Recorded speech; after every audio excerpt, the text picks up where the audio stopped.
Chers spéculateurs, bonjour et bienvenue dans cette vidéo hebdo du samedi. On a toujours une zone d'incertitude sur les cryptos. On ne sait pas si on va aller chercher la correction actuelle encore plus bas ou si on a déjà trouvé le point bas. Je vous ai déjà partagé mon point de vue la semaine dernière.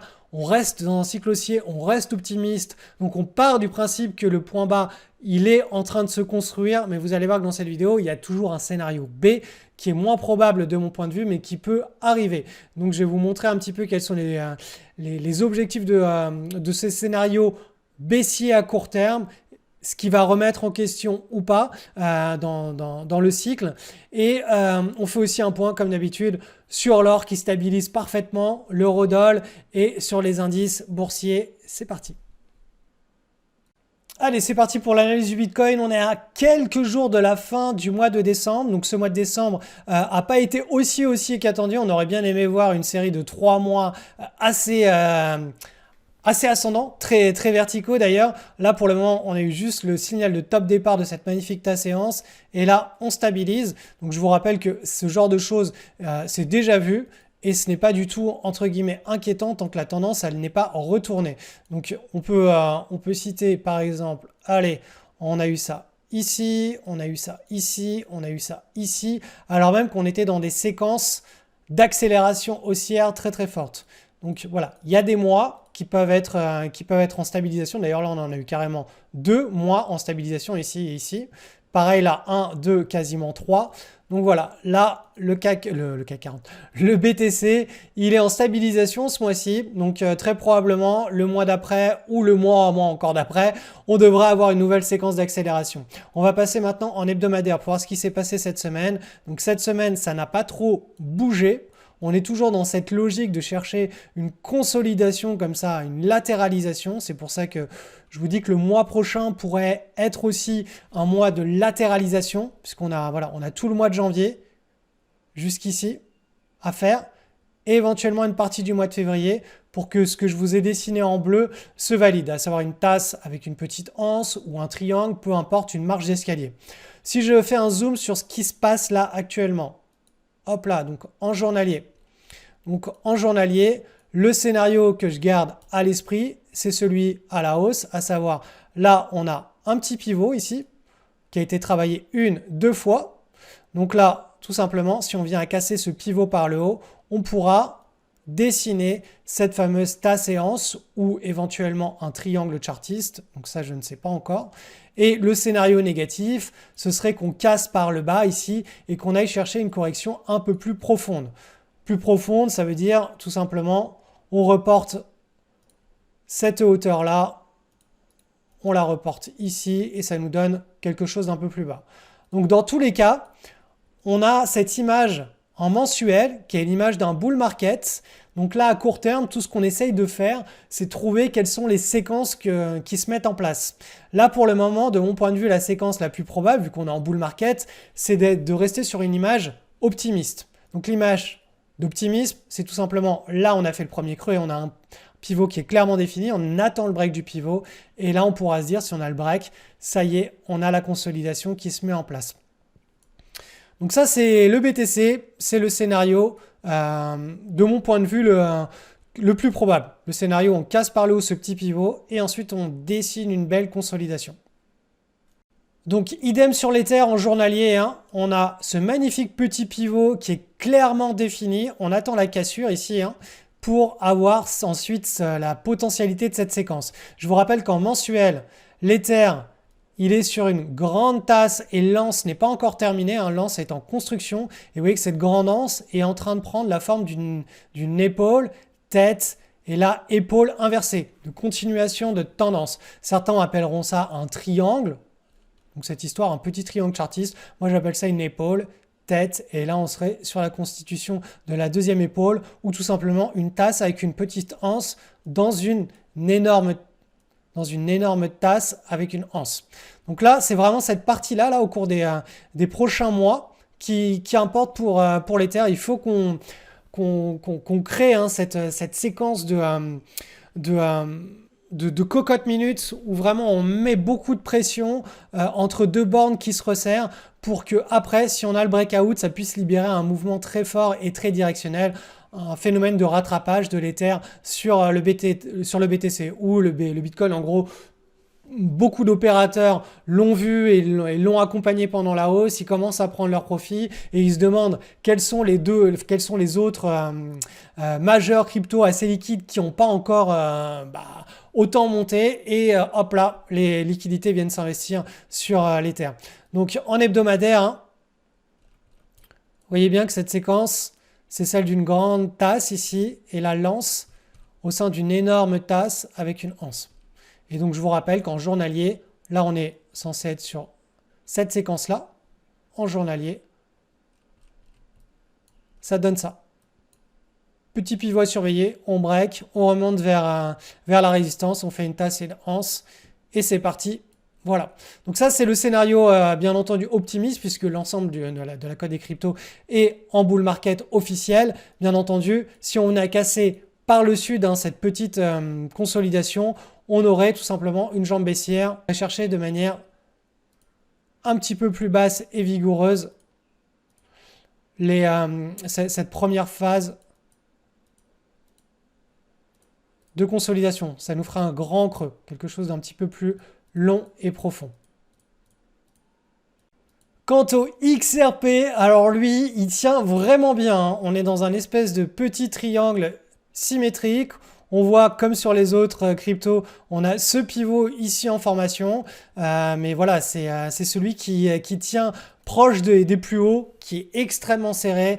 Et je vous rappelle que le Ripple fait partie des accidents positifs de richesse de l'année 2024-2025. On a une sortie de cet énorme triangle en mensuel. On a vraiment une séquence extrêmement serrée ici. Donc là, la zone de prise de position ici, il y en avait une ici, celle de juillet 2023, et une ici, celle de novembre 2024.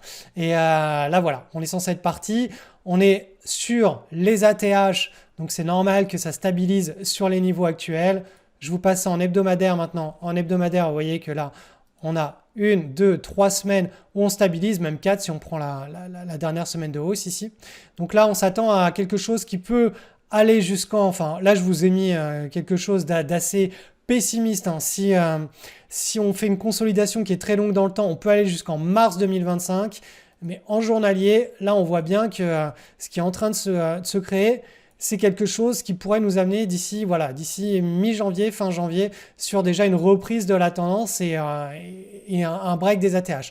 Donc le XRP, tant qu'on ne casse pas, on va dire, ce support, tant que ça, c'est pas cassé, on a vraiment une séquence qui est extrêmement haussière. Ça fait partie des cryptos les plus fortes du moment. Elle reste collée à ses plus hauts. On a un jeu de ping-pong qui est de plus en plus faible entre les acheteurs et les vendeurs. Ça veut dire que les vendeurs, malgré la hausse stratosphérique, ils ne sont pas là. Ou s'ils sont là, ils sont très très peu présents par rapport aux acheteurs. Donc le Ripple est vraiment maintenu sur des niveaux de lévitation. N'en déplaise tous les détracteurs du XRP. C'est de mon point de vue pour le moment quelque chose d'extrêmement haussier tant que ce niveau de support tient. Samedi prochain, il n'y aura pas de vidéo hebdo, donc s'il se passe quelque chose de significatif au cours des 2 prochaines semaines, eh bien j'enverrai un petit mail avec quelques lignes et peut-être un graphique ou deux pour vous expliquer ce qui se passe, notamment sur le marché des cryptos, puisqu'on a quand même cette séquence avec un pivot supérieur, un pivot inférieur, on est un petit peu entre les deux. Donc ça, je vous en informerai probablement au cours de ces 2 prochaines semaines si on venait notamment à breaker par le sud et à vous faire un petit suivi. Donc voilà, inscrivez-vous sur ma mailing list, le lien est en description si vous voulez être informé d'une petite micro-cellule de crise au cours des 2 prochaines semaines, sachant qu'il n'y aura pas de vidéo hebdo samedi prochain. Allez, rapide point sur l'euro-dollar. Donc je vous rappelle que l'euro est censé être dans une espèce d'avalanche baissière. En mensuel, on est dans un canal baissier. Vous voyez, on a été chercher le haut de ce canal baissier. On a eu énormément de mal. Là, on a travaillé énormément cette zone de résistance. Et enfin, on a cassé au mois de novembre, le mois dernier. Donc là, on est censé être dans une zone d'accélération. Il devrait y avoir beaucoup de volatilité dans cette zone d'accélération. Et eh bien, en hebdomadaire, on voit ici que la semaine précédente, on a une mèche basse. Et là, on est en train de stabiliser. Donc, peut-être qu'on devrait avoir quelque chose qui ressemble à ceci, même à cela, on pourra avoir un petit triangle de continuation de tendance, donc avec un premier creux déjà dessiné, un deuxième creux, hop, quelque chose qui ressemble à cela. Donc voilà, ça c'est l'image mentale que j'ai sur la paire de devises euro-dollar. Donc peut-être un rebond au cours des 2 prochaines semaines, mais on reste toujours dans un flux très fortement baissier pour l'euro face au dollar, avec des objectifs qui sont au-delà de la parité. Ce qui nous amène à l'or côté contre de l'euro, et bien dans ce cadre-là, l'or côté contre une devise qui s'affaiblit par rapport à l'or côté contre une devise qui se renforce devrait bien avoir un ratio plus favorable sur l'or côté contre de l'euro. Donc l'or, là, côté contre de l'euro, on a 1, 2, 3, 4, 5 semaines de stabilisation. C'est très tight, c'est très serré, c'est très propre. On a un petit canal de continuation de tendance. On a un magnifique canal haussier en pointillé. Donc là, au cours des prochaines semaines, je pense que d'ici la fin du mois de janvier, on devrait pouvoir avoir la libération par le haut de ce petit triangle et avoir une accélération. Donc ça devrait être couplé à l'or qui se renforce et l'euro qui s'affaiblit. Donc deux forces opposées, ça devrait nous permettre d'avoir un ratio d'accélération sur ce graphe. Maintenant, si on regarde l'or côté contre du dollar américain, donc le dollar américain, lui, se renforce. Cependant, l'or se renforce bien plus sur le cycle actuel. Donc, vous voyez, on est dans un magnifique canal haussier. Et donc là, on a eu un premier creux, là. On est en train de faire le deuxième creux, là. Et après, on devrait enfin stabiliser pour avoir le break. Donc là, pareil, ça devrait nous amener d'ici le mois de janvier, d'ici le mois de février, probablement, si cette pattern tient et si c'est vraiment celle que je visualise, eh bien, d'ici le mois de février, mi-février, on devrait avoir le break. Donc l'or est toujours très bien orienté. Simplement, il consolide, il stabilise forcément après une hausse de l'ordre de plus 20% au cours de l'été dernier. C'est une stabilisation qui est saine et attendue. Allez, on m'a demandé de faire un petit suivi sur le silver. Donc, je vous rappelle que le silver, il a cassé 2 bases. Une première ici en juillet 2020, une deuxième ici en avril 2024. Vous voyez qu'il y a des longues mèches. C'est un actif qui est bien plus volatile que l'or et qui fonctionne par effet de rattrapage. Donc là, ici, on avait eu la cassure d'une petite consolidation ici et on est revenu réintégrer la consolidation. Donc, très probablement, cette consolidation a simplement la forme, je vais vous la montrer en hebdomadaire, de 2 petits flags. Hop, et 2 petits flags comme ça. Cependant, vous voyez que la tendance, elle est toujours haussière. Donc, le silver, ça n'a pas changé. C'est un actif qui est volatile. La petite configuration que je voyais en espèce de tas séance, c'était pas la bonne, tout simplement. On était beaucoup plus sur quelque chose avec un petit drapeau. On a cassé, on a un deuxième petit drapeau qui est en train de se faire. Donc, je vais vous montrer ça en zoom, en hebdomadaire. Donc en hebdomadaire, hop là, je vous ai dessiné le canal, ici en pointillé, et tout simplement le premier flag ici. Donc hop, hop, le deuxième qui est en train de se construire, et on devrait arriver à la fin de ce deuxième flag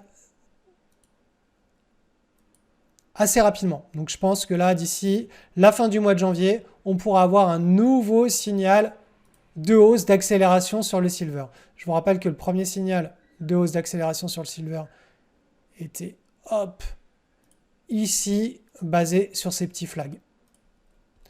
Donc voilà, l'analyse pour le silver, c'est tout simplement, je pense que dès que l'or va sortir de ses consolidations, et va se mettre à accélérer, eh bien le silver, soit il sera leader et il sortira avant, soit il sortira après, mais dans tous les cas, on devrait connaître un espèce de rattrapage assez fort du silver qui pourrait nous amener assez rapidement sur le haut de ce canal, et ce qui nous amène par rapport au niveau actuel à quelque chose de l'ordre de plus 30%.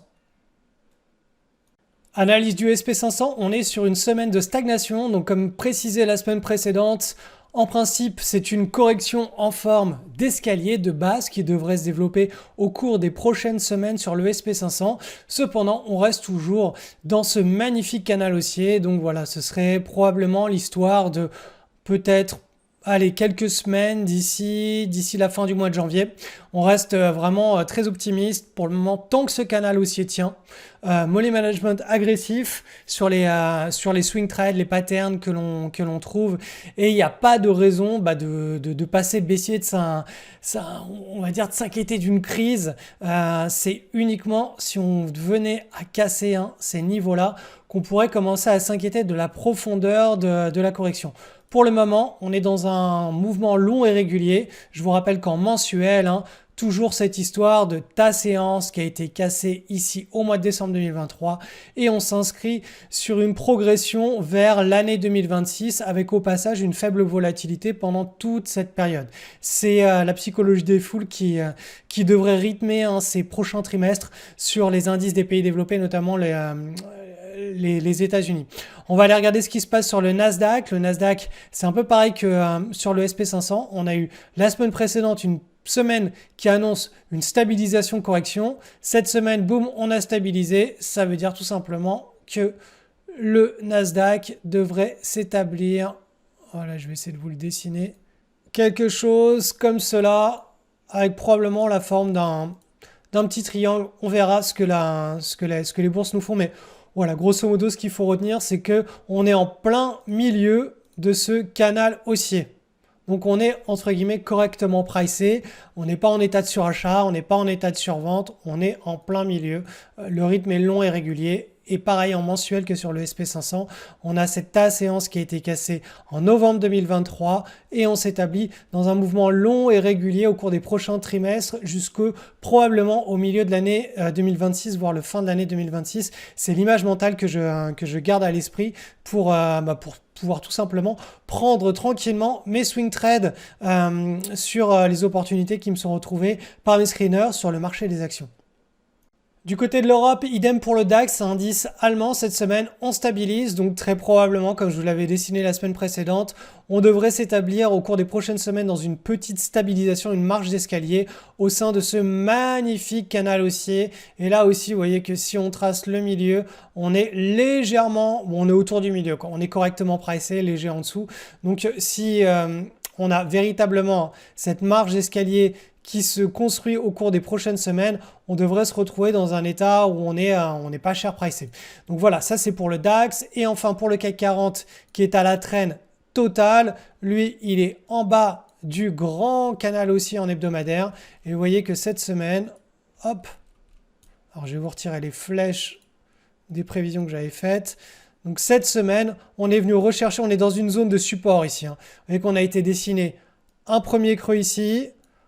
Là, on est en train de dessiner un deuxième creux. Dans le premier creux, on avait un petit pivot ici qui avait été identifié, qui a été cassé. Donc là, on est en train de dessiner un deuxième creux. Donc ce pivot, on peut à nouveau aller l'établir maintenant. Voilà, comme ceci. Et donc voilà, on a le scénario pour le CAC 40, à savoir, eh bien, tout simplement, ce petit double creux en formation devrait nous permettre, si le rebond se fait bien, d'aller chercher le haut du range.